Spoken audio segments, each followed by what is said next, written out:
네, 안녕하십니까 여러분, 알파즈입니다. 좋은 하루 보내셨을까요? 자, 시장이 생각보다 힘이 없죠.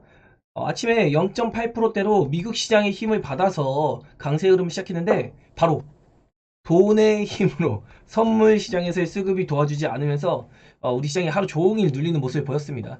코스피 나름대로 계속해서 요 반등의 최고치를 넘어가지 못하는 모습이에요. 요 2691포인트 넘어서야지만 시장이 상승 추세로 돌려세운다 라고 한번 정리를 해볼 수 있거든요.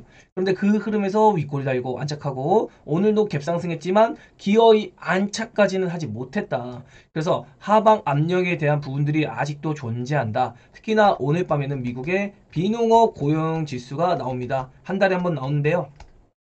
이거를 미국에서 반영을 하는데 월요일날 우리 시장에서는 또 반영을 못합니다. 휴장이니까요. 어린이날 휴장이기 때문에 화요일날 한 번에 이 시세를 받아내야 되거든요. 이거 상당히 부담스러울 수가 있습니다. 그래서 오늘 리스크 회피에 대한 그런 흐름이라도 볼 수 있겠지만은 뭐 우리 시장뿐만의 문제는 아니고 아시아 전반적으로 니케이라던가 대만이라던가 뭐 일본, 대만 모두 약세 흐름을 조금 보인 모습이었습니다. 미증시는 나름대로 반등 시도를 열심히 해주고 있거든요. 그래서 이런 거에 비하면 좀 아쉬운데 다만 차이점이라고 하면은 미국은 화요일날 쭉 빠졌는데 우리나라가 수요일날 휴장이었습니다. 그리고 수요일날 보합으로 미국은 끝났고 우리는 목요일에 나름의 버팀목을 만들어줬죠. 그런 면을 봤을 때는 야 그냥 이거 퉁쳐야 되나? 라는 생각도 들지만 지금까지 얘네 이렇게 오른 동안 우리는 못 갔잖아요. 1월달에 얘네 이렇게 오를 때도 우리는 이렇게 내내 빠졌는데 다소 억울한 면이 어느 정도 있다. 이렇게 얘기를 드려볼 수 있을 것 같고요. 코스닥도 어쨌든 지금 수급 싸움이 많이 열리고 있습니다. 202선을 안착해서 61선을 이제 도전하는 모습인데 중요한 건 뭐죠? 파랑색 바탕에 이 파랑 시그널이 뜨는 건 매우 불안한 요소가 될 수 있다. 여기선 노랑 바탕 속에 파란 시그널이라 뭐 그나마 조금 더 힘을 내지 않을까. 이 초록 시그널에 좀 더 힘을 받을 수 있다 라고 볼 수 있거든요. 그러나 제가 보는 거는 뭐 이렇게 빠진다 그거 없어요. 지금 보는 거는 많이 빠져봤자 전저점. 그리고 202선 정도 코스닥은 테스트 해주지 않을까. 일단 다음 주는 긍정적으로 시장을 보고 싶습니다. 비관적인 것보다는요. 그리고 종합지수는 재미없을지라도 우리가 가지고 있는 개별 종목들은 아마도 업종 장세가 열리지 않을까. 그 이유는 수급의 이동이 지금 생기고 있는 것이 확연히 보이고 있기 때문이죠. 그래서 그것까지 한번 정리를 간략하게 해봐 드리겠고 이 풀이는 잠시 뒤에 이어서 해볼게요. 제약 업종도 올라오다가 이제 상단에서 박스권 요것도 다 HAB가 5월 16일까지 FDA 승인이 나와야 되는데 이것에 대한 불안 요소가 계속 작용이 될 것이다. 이번 주는 그래도 5월 첫 주니까 그나마 넘어갔습니다. 그러나 다음 주가 되면 더 변동성이 커진다.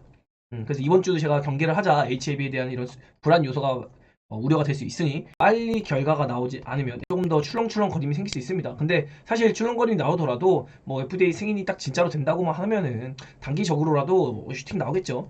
그때를 잘 이용해 볼 수 있을 것 같고 반도체도 계속해서 반등은 나오고 있으나 이건 뭐라 그랬죠? 반등이다.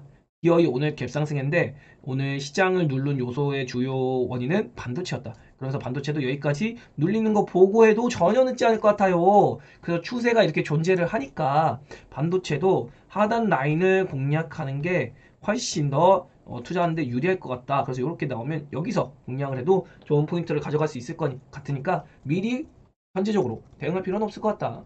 그동안에 바이오가 또 힘을 써주면 좋을 것 같고 또 금리 인하에 대한 기대감이 여전히 살아있거든요. 금리 인하가 언제 이루어질지 모르겠지만 지금 어쨌든 동결이 지속되고 있잖아요. 동결이 지속된다고 하는 거는 인하에 대한 기대감이 존재하고 있는 겁니다, 여러분. 그럴수록 성장주에는 이 기대감으로 먼저 선반영해서 반영하고 움직인다는 거 여러분이 알고 계시면 될 것 같고요. 그냥 제약바이오는 오늘 박스권에 갇혀 있었고 반도체가 갭상승했다가 쭉 밀리는 모습을 보였어요. 그리고 2차전지를 비롯한 코스닥의 업종도 갭상승 후에 그다지 힘을 못 쓰는 모습이었는데 여기에서 또 오늘 하락 요인 중에 하나는 에코프로 BM의 실적 발표가 있었습니다. 근데 에코프로 BM의 실적이 생각보다 좋지 않았다. 그리고 1분기 좋지 않은 건 알겠는데 2분기에도 컨퍼런스 콜에서 얘기하는 거는 불안감이 있다. 아직 완벽하게 뭐 회복하는 건 모르겠다. 라고 얘기는 합니다. 그러나 오늘 실적 발표일이었잖아요. 그러니까 이 정도 빠지는 게 맞는 거고요. 실제로 보면은 코스피 종목을 본다고 했을 때 LG 에너지 솔루션은 버텼습니다. 그리고 삼성 SDI도 지금 최근 상승폭에 비하면 요 정도 약세를 보였어요. 생각보다 괜찮은 거예요. LG화학도 그렇고요. 지금 포스코홀딩스도 오늘 플러스 마감했거든요. 이런 걸 봤을 때는 2차전지 업종이 어느 순간 터닝이 걸릴 수 있으니까 지난해 23년에 반도체를 우리가 생각해 보자. 반도체 지난해 이맘때에 무슨 얘기했냐면 대체 언제 수요가 올라오는 거야? 이런 질문들이 존재했거든요. 근데 주가는 어떻게 되고 있죠? 이미 기대감으로 언젠가 출발하고 있다. 그래서 이번 2차 전지의 시세가 제가 강조드린 게 뭐였죠? 코스피에서 2차 전지, 특히 셀, 그리고 뭐죠? 광물. 주요하게 보자고 얘기 드리고 있습니다. 코스닥의 2차 전지보다는 코스피의 전기차 업종에 주목을 하자. 엄청나게 강조를 많이 드리고 있고 제가 이 정도로 무게를 싣는다고 하면 진짜 괜찮다고 보기 때문에 여러분한테 자신있게 한번 소개를 해볼 수 있다 라고 볼 수 있겠죠.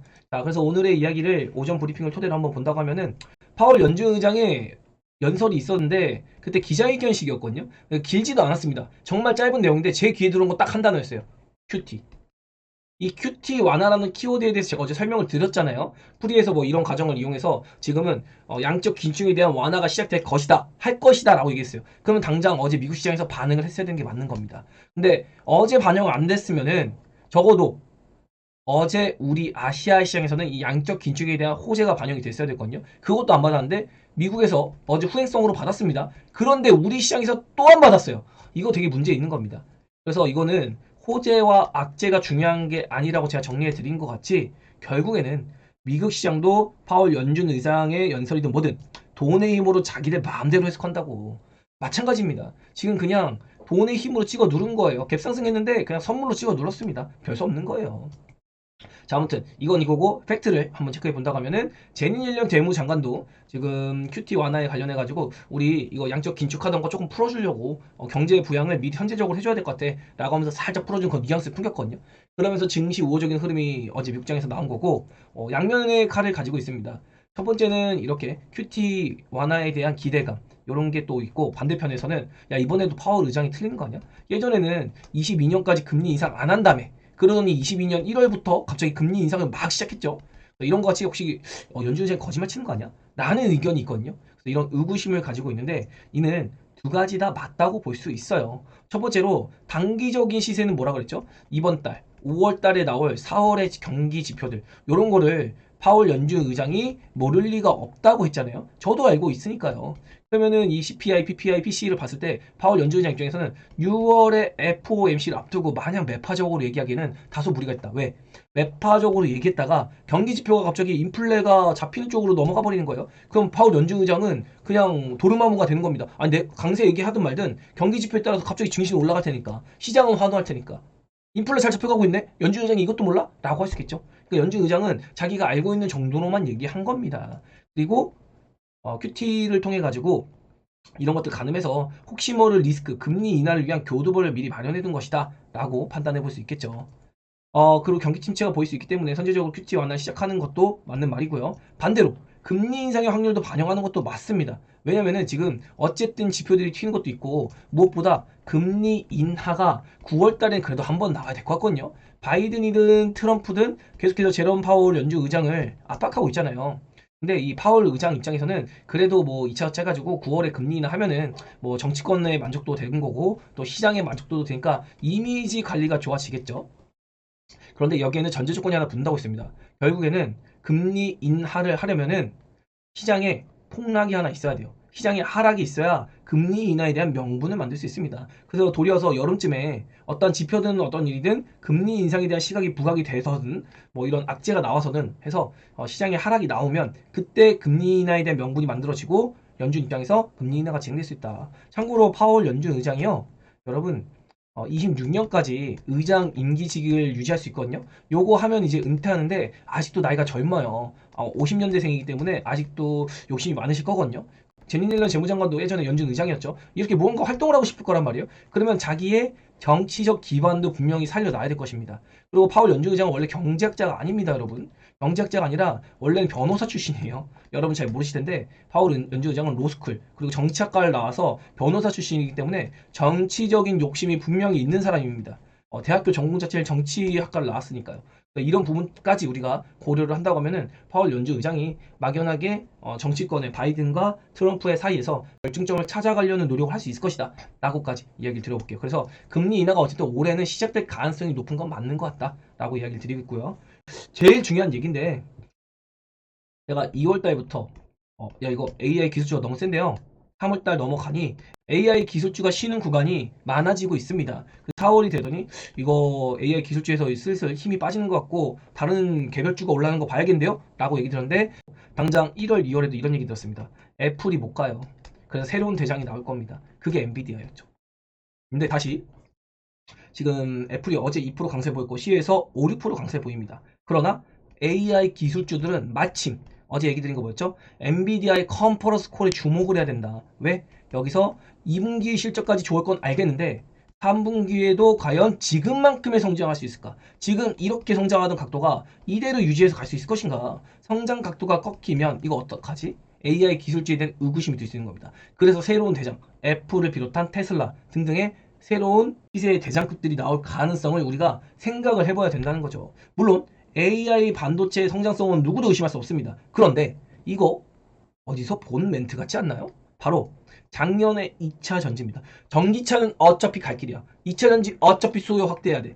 어차피 물론 이런 단어들이 계속 앞에 붙었었거든요. 그런데 지금 어떻죠? 단기적이지만 올라가다 성장의 둔화 이런 거를 겪고 재차 이제 바닥을 잡고 있는 중입니다. 뭐 성장은 다시 하겠죠, 전기차가. 근데 언제 하냐의 문제잖아요. 할 건 아는데. 그래서 아직도 매력이 있는 거고 고밸류를 받는 겁니다. AI 기술주도 마찬가지예요. 고성장을 하다가 이제 뭐 2000년처럼 수요가 둔화된다 이건 모르겠지만 어쨌든 성장의 각도가 옆으로 가든 각도가 꺾이든 이런 성장 폭이 줄어든다고 하면은 이거는 하나의 차익 실현의 욕구를 자극할 수 있는 겁니다. 그래서 엔비디아의 컨퍼런스 콜을 통해서 AI 반도체와 기술주들의 성장세가 지속될지 이런 키워드를 우리가 찾아볼 수 있는 힌트가 될 것이다. 그러나 돈은 미리 알고 있습니다. 우리나라에서도 AI 반도체 주식들이 항상 뭔가 좋은 재료가 나서 갭이 뜨지만 요즘에 음봉을 만드는 횟수가 많아져요. 그래서 종가 이후에 갭은 띄운다. 그러나 또 밀린다. 갭은 띄운다. 그러나 또 밀린다. 이런 흐름들이 매우 많다는 거. 그리고 시장에서는 아스코에 대한 얘기가 슬슬 나오네요. 제가 며칠 빠르게 얘기를 드리고 있는 것 같은데 아스코에 대한 모멘텀이 이제 다음 주 정도부터 바이오에 한번 붙을 수가 있고 그래서 어제 ABL 바이오 제가 대놓고 얘기 드린 부분도 있는 겁니다. 그리고 리튬 가격이 점차 반등한다는 소식이 존재하고 있죠. 결국에는 양극재 가격 올라갔기 때문에 분명히 어느 정도 우리가 기대를 해볼 수 있는 요소가 있고 또 정책 실망감은 있었지만 저 PBR 주가 눌렸지만 어제 뒤에서는 은근슬쩍 연기금의 키워드가 노출되고 있어요. 그래서 오늘도 보면 금융주, 지주사 이런 걸 누가 사고 있냐? 연기금이 사고 있습니다. 연기금이란 키워드가 들어오면 제가 뭐라 그랬죠? 저 PBR 주는 꺾이지 않고 갈 것이잖아. 시장이 뭐 밀리든 뭐하든 그런 거는 성장주나 어떤 실적주 얘기고 저 PBR 주는 정책주입니다. 이걸로 시장 부양이 될 수 있어요. 어떤 종목을 사더라도 신고가를 노려볼 수 있다는 거예요. 그래서 저도 저 PBR 주를 우리 배타지 분들에게 일정 부분 얘기를 드리고 있는데 저는 뭐 엄청 하진 않습니다. 사실은. 왜냐면 저는 고성장주가 어차피 갈 걸 알기 때문에 이런 거 조밀조밀하게 하는데 이런 거를 안정적으로 편하게 내 계좌를 자산을 증식하고 싶다라고 하면 저 PBR주 특히 볼만하다. 연기금이 잡아주는 것들 우리가 주목해 볼만하다. 대놓고 얘기 드렸잖아요. 코스피는 2차전지세 저 PBR, 코스닥은 바이오 2차전지, 그리고 의료 비용 기기. 당연히 이 종목들만 보더라도 종합지수가 올라가야 된다는 거죠. 그럼 주도 업종이 올라간다? 이 말은 종합지수가 랠리를 한번 만들 수 있겠는데? 라는 얘기를 드려보는 겁니다. 다음 주에 일부 흔들기가 나올 수 있어요. 근데 다음 주에서 길게는 5월 14일까지 이 정도까지만 흔들기 조금만 버티면은 아마 주도 업종 세팅하신 분들은 상당히 좋을 겁니다. 자, 그리고 결론은 오늘 밤 비농업 고용 지표까지 소화를 잘해준다면 우리 시장은 다음 주부터 지루한 조종세에서 벗어나서 썸머 랠리까지 기대해볼 수 있겠다. 다만 오늘의 수급을 보니까 조금 침침하긴 합니다.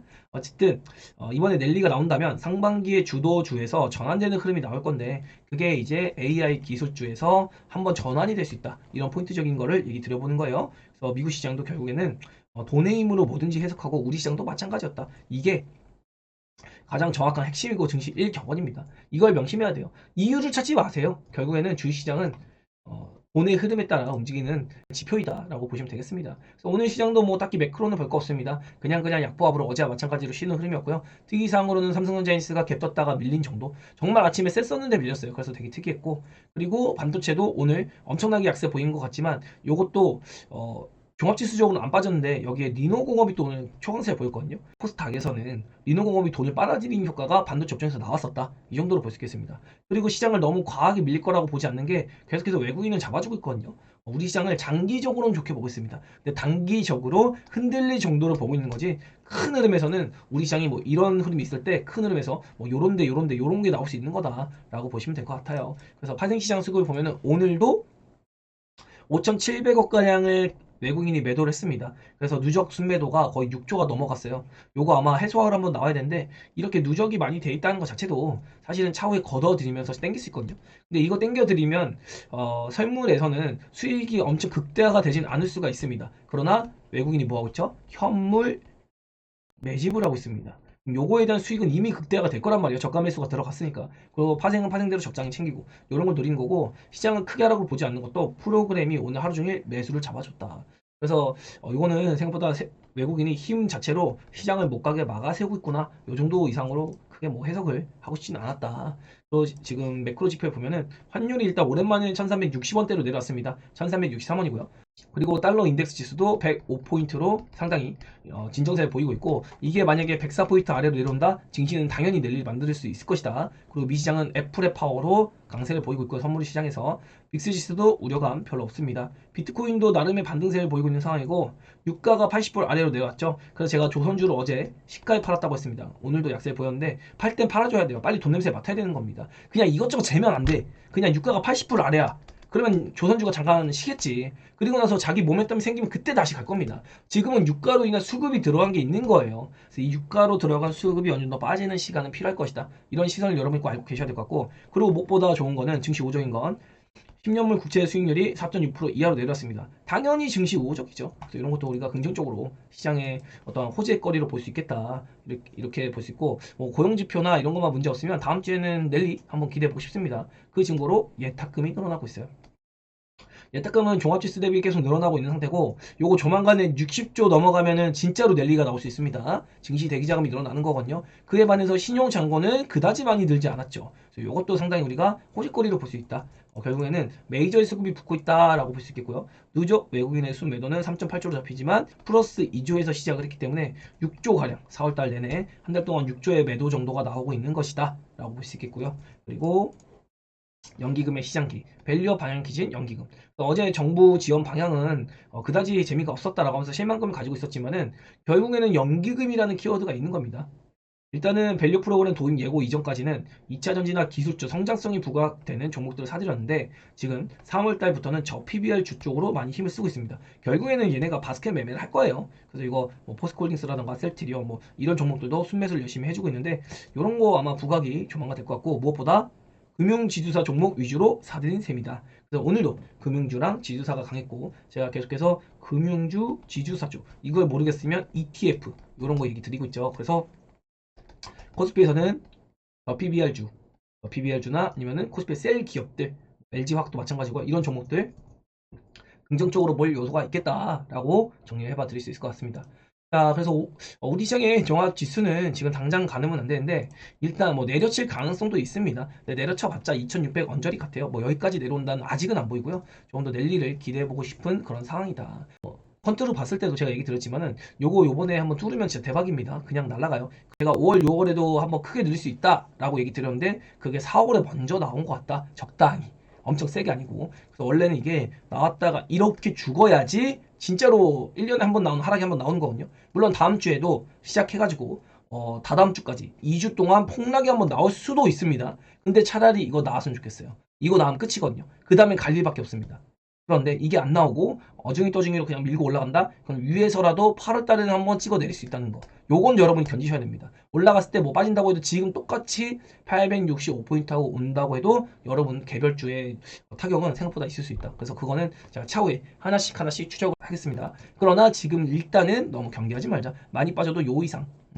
진짜 적당히 빠진다고 하면 200일선 지키는 흐름이 한번 나올 수 있다. 이렇게 일단은 정리하겠습니다. 그리고 개별 종목 몇 가지만 본다고 하면 삼성전자도 나름의 오늘 강세 보였어요. 그래서 강세 보였다가 눌린 입장이고, 하이닉스도 마찬가지거든요. 그래서 하이닉스도 나름 버팀목을 하고 있지만 지금 보면은 상승 랠리 이후에 추세가 어떻죠? 조금 실 구간에 들어가고 있구나. 최소한 횡보라도 하겠구나. 이런 뉘앙스가 확실히 보이죠. 일단 너무 가파르게 오른 경향이 있긴 했다. 물론 25년까지 HBM 주문이 모두 예약이 끝났다라는 건 호재가 맞습니다. 그런데 이 호재를 주가는 이미 반영을 하고 있었다. 이거 이상의 무언가를 보여줘야 되는 겁니다. 이거 누구나 다 알고 있었어요. 제가 얘기 드렸죠. 뉴스는요, 이미 알고 있는 사실을 확인시켜 주는 거라고요. 그러니까 지금 재료 소멸이 될 수밖에 없는 겁니다. 더 새로운 뉴스가 나와야 되는 거예요. 그런 게 있고, 어제 상장한 이 D&D 파마텍이라는 종목이 생각보다 뜨거운 것 같은데, 오늘 나름대로 강세 보였거든요. 근데 제가 보는 거는 그래도 시청이 한 3천억대 정도 초반에 들어가는 게 맞지 않나. 이거 굉장히 지금 뜨겁게 개인들이 달라붙고 막 바이오라 보니까 그런 것 같은데, 막 라이센스도 있다 뭐 한다면서 폭탄 돌리기 하는데 조금 조심하시는 게 어떨까 얘기를 드려보고 싶고요. 그리고 HLB가 있습니다. HLB는 제가 지속적으로 얘기 드렸어요. 이거 랠리 만들 때도 야 여러분 이거 신고가를 당장 만들기보다 이렇게 박스권 만들 수 있습니다 라고 얘기를 드린 상황이고, 지금 다음 주 되면 또 흔들기 계속 지속될 수 있거든요. 오늘 이거 분봉으로만 봐도 멀미 납니다. 그냥 그냥 멀미 나게 그냥 막 어휴 그냥 뭐 이게 작은 폭이 아니거든요. 거의 한 3% 4% 각을 계속 움직이고 있고, 더 뺐다가 올렸다가 마지막에 또 밀었어요. 그러니까 이게 굉장히 들고 있는 분들 어지러지하게 하고 있는 건데, 뭐 믿고 있는 분들은 흔들던 말던 FDA 승인 나는 거 그래도 저도 높게 보고 있거든요, 확률상. 그런데 이 흔들기 정도는 여러분이 견디셔야 될 것이다. 그리고 FDA 승인 된다고 해서 그 대박지로 맞거든요. 그런데 그거 어느 정도 여기 녹아 있어요. 그래서 막 엄청나게 날라간다? 아, 그거는 쉽지 않을 것 같다. 그냥 일단 열리고 봐서 세력의 의지가 중요할 것 같다. 요 정도로만 좀 저는 중립적인 의견을 드려볼 수 있을 것 같고요. 그리고 주성 엔지니어링이라는 종목이 있는데, 아 진짜 못됐어요. 여기에 우리나라는 이게 문제죠. K 증시의 악습입니다. 또 인적 분할, 물적 분할. 과연 주성 엔지니어링을 지금 디스플레이나 태양광 장비를 보고 매수하신 분들이 계실까요? 보통 주성 엔지니어링을 매매하시는 분들은 HBM과 관련된 반도체 종목으로 매입을 하신 분들일 겁니다. 근데 이거를 뭐 이미지 관리한다고 인적 분할하거든요. 그럼 인적 분할하면은 주성 반도체가 생긴다고 해봅시다. 그럼 주성 반도체가 70%고 주성이 30%예요. 그럼 내가 10개를 갖고 있었대. 7개는 IT야. 근데 3개는 어떻게 돼? 아니, 지주사로 남아버리는 거예요. 이게 뭐가 좋냐고. 이게 뭘 주주를 배려한 거야. 그러면서 은근슬쩍 자기들은 지주사화하고 디스플레이랑 태양광 장비 사업은 다시 한번 뭐 주성, 뭐 에너베이트, 뭐 이런 식으로 뭔가 물적 분할을 한다고 하는데, 진짜 이거 완전 개인들 물먹이는 거거든요. 그래서 이런 거 어떻게 제재를 좀 해야 되지 않나. 뭐 이게 너무 덩이가 커지고 주주가치 제고고 주주가치 세개하라고 하는데, 그렇게 따지면은 애플은 어떡할까요, 여러분? 애플은 벌써 비전 프로 사업부, AI 사업부도 해야 되는 거고, 뭐 이런 거, VR 사업부도 해야 되고, 스마트폰 사업부도 해야 되고, 뭐 아무튼 맥북 이런 거, 사업부도 해야 되고, 뭐 등등등등 엄청나게 많죠. 기타 뭐 해가지고. 삼성전자만 해도 가전이고 모바일이고 반도체가 엄청나게 많이 나올 수 있잖아요. 그러니까 이런 행태들이 진짜로 외국인이 우리나라에 못 들어오게 하는 겁니다. 그래서 저거를 정부에서 조금 어떻게 했으면 좋겠는데, 이게 사실은 IMF 때 우리 기업들이 힘드니까 일시적으로 이거 허용했던 거거든요. 너무 어려워가지고 기업들 몇 개라도 살리려고, 사업부라도 살리려고. 근데 그게 지금까지 25년이 넘게 이어지고 있는 겁니다. 아 진짜 저런 거 보면은 승질나 죽겠어요. 저도 개인적으로. 진짜 어떻게 이렇게 주주들을 괴롭히나. 그런 거 좀 아쉬운 입장인데, 아무튼 저런 소식이 있었다라고 이야기를 한번 드려보겠고, 그리고 지금 미시장에서는 애플이 이렇게 초강세를 보이고 있어요. 그래서 화끈합니다. 자사주 매입도 151조로 한대요. 그래서 요거 안 하면 또 애플 주주들이 난리가 나거든요. 미국 같은 경우. 미국은 주주들의 힘이 굉장히 강하기 때문에 야 진짜 이 자사주 매입하는 거는 엄청난 호재가 될 수 있다. 그래서 또 AI 관련해서 큰 발표도 계획할 것이다. 이 시대의 트렌드에 맞춰 간다는 거죠. 애플도. 이런 긍정적인 애플이 과연 대장주를 찾아갈지, 이런 것도 우리가 하나의 기대감으로 볼 수 있겠다. 그리고 에코프로 BM이 오늘 실적 발표를 하면서 한번 눌렸거든요. 근데 요거 엄청나게 의식하지는 않았으면 좋겠습니다. 저도 요거 요렇게 빠질 때 우리 배타지 분들한테 이건 단타도 가능해요 라고 하는데, 그 얘기 하자마자 아마 11시쯤에 얘기했거든요. 요쯤일 겁니다. 여기 얘기했는데 단타라도 가능했죠. 그리고 여기서는 세력과 메이저 흐름들이 머리끄댕이 잡고서 아 내려와 내려와 힘으로 끌어당겼어요. 그래서 요 힘으로 끌어당긴 거를 딱 넣으면 어떻게 될까요? 통 하고 튕기겠죠. 통 하고 튕길 수 있습니다. 요거까지 한번 이야기 드려보겠습니다. 2차전지 이렇게 실적 발표가 굵직굵직한 애들은 다 나왔거든요. 특히나 LG엔솔 같은 경우도 이 부분이었어요. 여기서 실적이 뭐 진짜 최악이다 뭐다, AMPC 보조금 아니었으면은 적자다 뭐다 얘기하는데, 결국엔 보조금 받잖아. 돈 벌잖아. 미국에서 밀어주잖아요. 그럼 뭐죠? 추세 전환할 수 있는 포인트가 생기는 거예요. LG 엔솔 말고도 뭐 포스코 홀딩스라던가 전반적으로 지금 바닥을 잡으려는 움직임이 많거든요. LG화학 같은 경우도 보면은 이거 막 누를 만큼 뭐 신명나게 눌렀습니다. 포스코홀딩스도 마찬가지고요. 전기차 업종을 지금 사야지 언제 사요? 언제까지 좋아질 때 그거 쫓아다닐 겁니까? 저가에 사서 매수해서 투자의 개념으로 결국에는 갈 겁니다. 다만 2분기에 돌려서 주가가 움직일지, 3분기에 움직일지, 4분기에 움직일지 이건 저도 몰라요. 그래서 좋은 주식 사가지고 잘 체크해 놓고 있는 겁니다. 그리고 대형주는 이렇게 생각을 하지만 바이오 같은 경우 지금 당장 생각보다 괜찮거든요. 이런 바이오들 특히나 기준은 뭐다? 셀트리온이다. 그래서 셀트리온이 안 무너지면 뭐죠? 생각보다 시장 괜찮겠구나. 바이오 업종 자체 괜찮겠구나. 얘가 19만 1,000원만 넘어서 안 잡게 준다면 혹시 바이오델리가 한번 나올 가능성이 있지 않을까? 이런 기대감을 저는 유효하게 봅니다. 그러나 제가 바이오 투자에 있어서 셀트리온은 엄청나게 매수를 하진 않아요. 얘를 지표로서 보는 거예요. 대형주로서 그냥 이거 매매는 하실 분들도 매매하시면 괜찮을 거다라고 얘기는 드리지만 저는 안 하거든요. 이게 뭐냐면 바이오는 바이오다워야 매매의 매력이 있다고 생각합니다. 제가 생각하는 바이오는요. 실적 필요 없습니다. 밸류 필요 없어요. 오로지 뭐죠? 성장성이에요. 오로지 성장성만 보고하는 거예요. 뭐 밸류를 따져서 CMO 기업을 해서 뭐 미국의 어떤 생물보안법 해가지고 우시제약의 그 반사수혜로 수혜를 받는 ST팜, 바이넥스 이런 걸 안 한다는 거예요. 그거 할 거면 전 2차전지합니다. 그리고 실적이 지키는 종목들 보통 헬스케어주라고 볼 수 있잖아요. 근데 이 헬스케어주도 원래는 진화를 하는 겁니다. 바이오 텍에서 그 다음 뭘로 변하는 거죠? 헬스케어로 변하는 거잖아요. 셀티룸만 보더라도 램시마로 시작해서 허주마, 트룩시마 이런 식으로 계속해서 뭔가 신규 라인업이 생기면서 성장을 했습니다. 그리고 그 다음에는 램시마 SC 나왔고요. 그리고 유플라이마 나왔고 스텔라라 나왔고 점점 라인업이 확장이 됐잖아요. 이제 얘는 뭐죠? 숫자로 보여줘야 되는 그런 실적주, 즉 헬스케어 업종으로 들어갈 수 있는 겁니다. 우리나라로 따지면 코스피의 의약품이죠. 이런 쪽으로 유한양이나 뭐 아니면은 종근당, 부강약품 아니면 동아시티 이런 쪽으로 볼 수 있는 겁니다. 그나마 이제 R&D 나름대로 다 하긴 한데 한미약품 같이 R&D 활발하게 하는 거 그래도 얘는 어느 정도 일부분 바이오텍이라도 볼 수 있겠죠. 한미약품 정도는 종근당도 최근에 기술 수출하고 이런 모멘텀이 있는데 사실은 제가 보는 거는 이런 대형주의 헬스케어보다는 실적 지키는 종목보다는 바이오는 기대감이 실리는 게 중요하다. 그래서 제가 지시세를 엄청 좋아하지 않는 거거든요. 얘 같은 경우가 뭐 CDMO 해가지고 받아서 뭘 하고 생산하고 이런 걸 얘기하는데 결국에 얘는 그냥 카티 치료제 그리고 카 NK 이런 세포 치료제 줄기세포 요런 쪽이 부각이 돼야지 진짜 날아가는 거거든요. 왜냐면 이런 게 기대감이니까. 이게 결국에는 10개든 100개든 그 중에 한 개만 성공하면 그놈은 대박이거든요. 그게 바로 HLB잖아요. HLB가 예전에 리보세라님으로 이렇게 올랐어요. 하나 가지고. 여기서부터 시작했잖아요. 바닥 보이지도 않아요. 800원짜리 하던 게 100배, 200배까지도 가능성을 보이면서 계속 상승을 한 겁니다. 벌써 150배 올랐잖아요. 10년 사이에. 근데 이게 리보세라니 위암으로 중국 항서제약도 뚫었고 FDA 3상까지 갔다가 이게 데이터가 오염돼서 억울하게 눌렸다가 그리고 다시 공매도 쇼커버로 살아났죠. 그리고 가남으로 해가지고 이렇게 시간 끌다가 살아난 거예요. 이런 식으로 하나만 대박이 나면 주가는 날아갑니다. 그리고 또 하나 뭐겠죠? 알테오젠이죠. 알테오젠도 마찬가지예요. 이 친구도 SC 제형 이걸로 대박을 치면서 여기서 3,500원짜리였는데 거의 80배? 이 정도까지 올라줬잖아요.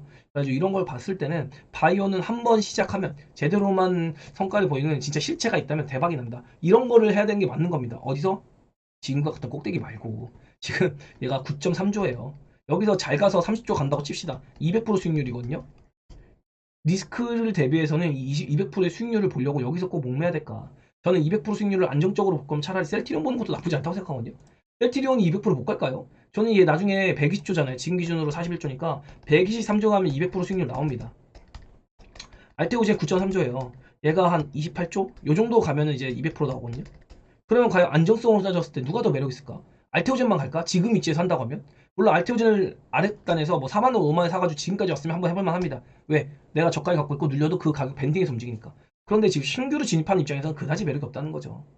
그럴 거면 셀티론이 유리할 것이다. 마음이 편하니까. 어쨌든 얘는 실적으로 계속해서 성장을 지속적으로 해갈 거니까. 미국을 이제 뚫었으니까. 어떠한 엄청난 성장성을 보이기는 당장 새로운 어떤 이변을 일으킨다? 뭐 신박하다? 이런 건 보이기 힘들겠지만 결국에 실적으로 증명을 해낼 거니까. 다만 제 입장에서 바이오는 바이오스러워야 된다는 거는 어쨌든 뭔가 새로운 재료 예를 들면은 뭐 지금 최근에 제가 얘기 드리는 아스코 간다 ABL 바이오가 그러면 얘는 바이오텍으로서 이번에 신규 라인업이 그래빠지 관련해 가지고 나오거든요. 그런 거에 대한 데이터에 대한 기대감 그거 가지고 움직이는 거예요.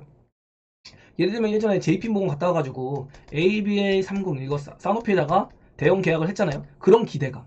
그러면서 주가가 막 올라갔는데 그때 시대가 안 좋아서 못 갔는데 만약에 이번에는 좀 더 판이 깔려 있으니까 진짜로 22년 1월과 같은 성과를 가져온다. 사노피 기술 수출한 것 같이 1조 넘는 그런 계약을 가져온다. 라고 했을 때는 주가가 정말로 미친 듯이 한번 갈 수 있는 거죠. 예를 들어서 저는 바이오는 이런 기대감이 존재하는 거다. 뭐 오스코텍 이런 것도 이제는 렉나자 관련해가지고 얘도 FDA 승인이 거의 난다고 봐야 되는 거고 유력하잖아요. 그럼 얘도 어느 정도는 이제 실적으로 뭔가 보여줘야 되는 그런 거고 새로운 무언가 퍼포먼스를 보여야 되는데 그런 게 약하다 보니까 제가 오스코텍을 엄청 좋아하진 않습니다. 그냥 기껏해야 뭐 PBM 등재 이런 뉴스 정도 남아 있는데 요거는 이미 어느 정도 예상이 되어 있는 부분이잖아요. 그러니까 엄청 막 드라마틱하다 그런 거 쉽지 않다는 거죠. 바이오는 바이오스러운 종목들을 하는 게 좋다. 예를 들면 뭐 한올바이오파마 이런 거 되게 괜찮거든요. 이런 종목 같은 경우는 앞으로도 기대감이 많잖아요. 라이센스 아웃에 대한 기대감도 있고 또 이뮤 노반트의 임상도 잘 돼가고 있고 어떤 임상에 대한 기대감, 성과 그거에 따른 엄청난 달달한 과실. 그러니까 내가 다른 종목들은 실적으로 무난하게 5개의 과실을 맺을 수가 있어요. 이건 확정입니다. 어쨌든 성장할 기업이에요. 근데 어떤 놈은 100개를 받을 수도 있고 하나도 못 받고 마이너스 100개를 내야 될 수도 있어요. 여러분 어디에 투자하실래요? 이건 정답이 없는 거예요. 5개를 안정적으로 먹어야 되는 투자도 필요하고요. 그리고 섞어서 여차하면 대박이 날 수 있는 100개의 확률에도 베팅을 해봐야 되는 겁니다, 여러분. 그래서 이거를 여러분이 선택을 잘해야 되는 거고 바이오는 이런 게 바이오스러운 게 아닌가라는 이야기를 들어보는 겁니다. 바이오텍은 이런 식으로 하는 거고 물론 HLB가 성장하는 동안 힐라젠, 헬릭스미스, 코오롱 티슈인 등 무수히 많은 FDA 3상에 들어왔던 종목들이 박살이 났습니다. 텔코네 RF도 마탱이 갔죠. 그래서 이런 사고도 나긴 하지만 그래도 매력은 있는 게 또 바이오 업종이니까. 그래서 10개 중에 1개 성공하면 대박이거든요. 바이오도.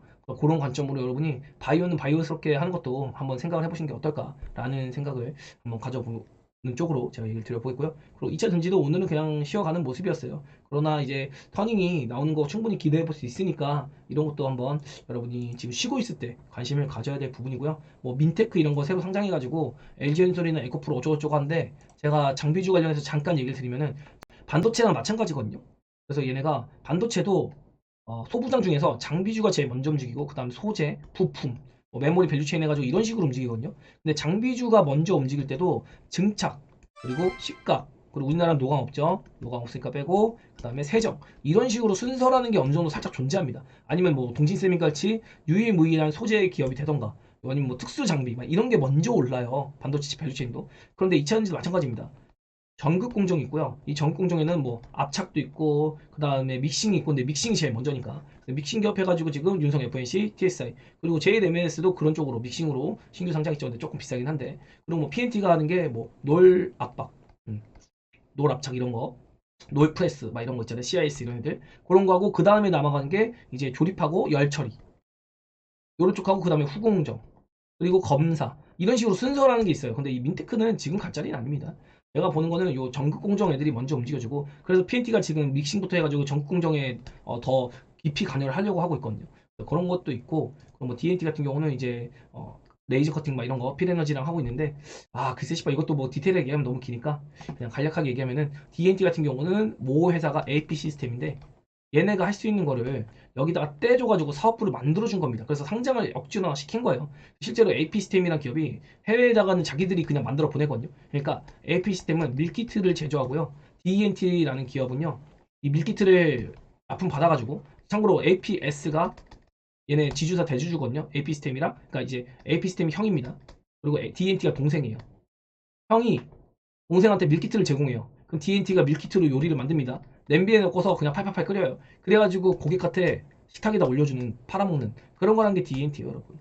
AP 시스템은 지네가 만들 수 있는데 이걸 해외에도 직접 팔기도 하고 DNT에다가 내려주는 그런 역할을 하고 있다라고 보시면 될 것 같아요. 근데 참고로 이쪽이 많이 부각이 안 되는데 최근에 부각이 되고 있죠. AP 시스템 저희 VIP에서 매매하려다가 안 하는 종목입니다. 제가 그런 거 안 좋아하니까 다른 거 하면 되죠. 그런 것까지 제가 분석하면서 알려드린 거고 이거 말고도 재료는 많은데 아무튼 뭐 2차전지 쪽으로 얘기하면은 그런 부분이 있고 또 필에너지는 좀 비쌉니다. 요거 좋아하시는 분들 많은데 필옵틱스도 오늘 뜨거웠잖아요. 그런데 필에너지요 비싸요 이거. 지금 5천억인데 5천억짜리 아닙니다. 시간이 많이 필요해요. 이런 거 테마성으로 여러분 너무 혹하지 마시라 라고 얘기를 들어보겠습니다. 그리고 뭐 리튬 관련주도 어느 정도 여러분이 관심 가지면 하는데 뭐 그런 얘기는 제가 2차전지를 나중에 따로 한번 얘기 드려볼 수 있도록 하고요. 이번 주 라이브는 일요일이 아닙니다. 일요일 날 우리가 쉬니까 월요일에 연휴인데 월요일 8시에 여러분 만나 뵐 수 있도록 할게요.